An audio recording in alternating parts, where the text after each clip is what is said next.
1966. A bright, careless afternoon in the heart of the Pacific. In the small island kingdom of Tonga, life moved simply, quietly, peacefully.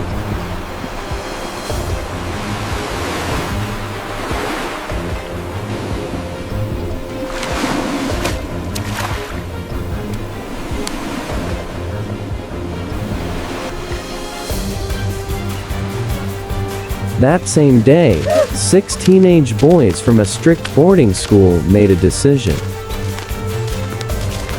A decision they thought was just an adventure, but it would become a long, brutal test of fate. They were between 13 and 16 years old.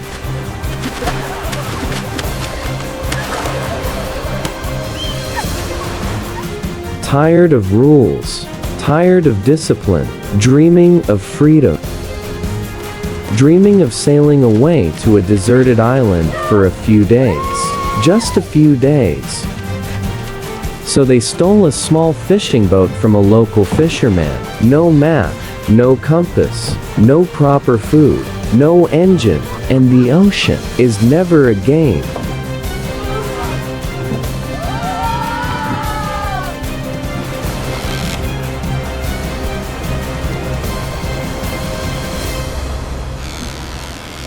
Night fell, the wind shifted, a storm rose without warning, waves climbed like moving walls. The oars slipped from their hands.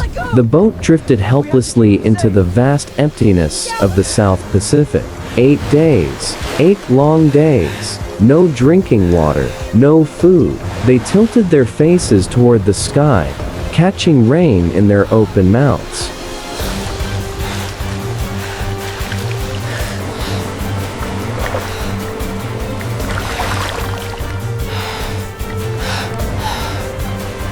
They tried grabbing fish with bare hands. The sun burned their skin raw, their lips cracked, their bodies weakened.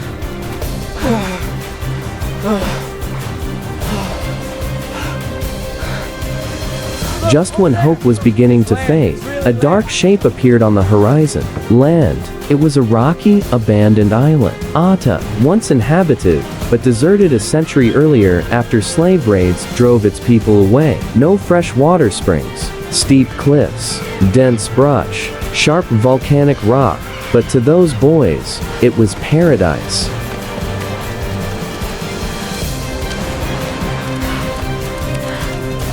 Because it was solid ground, the first days were harsh. They were exhausted, starving, afraid, but very quickly, they made a decision. If we want to survive, we survive together. They divided the work. 2 searched for food.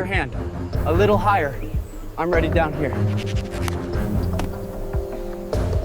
2 maintained the fire. 2 improved shelter. Among the volcanic rocks, they found wild chickens. They caught them, raised them.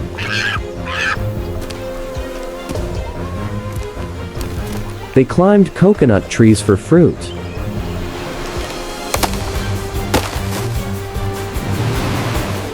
Near the ruins of an old settlement, they discovered wild taro, a root vegetable. They cleared land, built a small garden, grew their own food.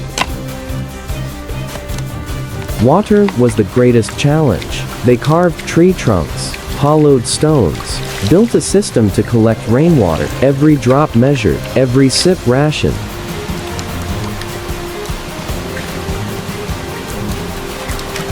And the fire, they made a promise. The fire would never go out.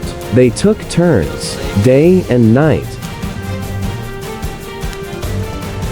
For 15 months, that fire kept burning, like their hope. But they created a rule. When anger rises, walk away. When your heart softens, come back, shake hands, return to work. They understood something powerful. Alone means death. Together means life.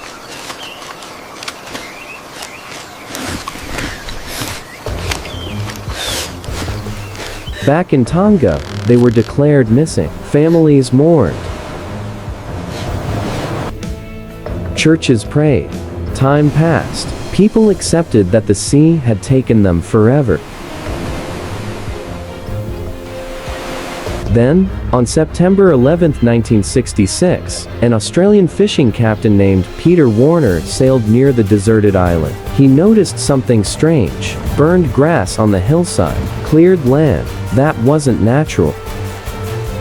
Then he heard shouting. 6 thin, sun-darkened boys were sliding down the rocks toward the shore, waving, crying, screaming, "We're alive!"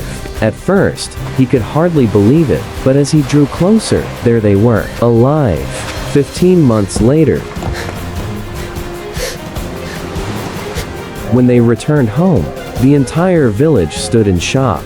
Boys who had been mourned walked back smiling. Tears filled their families' eyes, but this time, they were tears of joy. Their story stunned the world, because this was not a story of violence, not a story of collapse, not a story of chaos. It was proof of something brighter inside human nature. A reckless mistake that could have ended in tragedy became a living example of courage, discipline, and unity. And even today, when this story is told, it lights a small flame of hope in the heart. If you want to hear more powerful, true stories like this, don't forget to subscribe to the channel.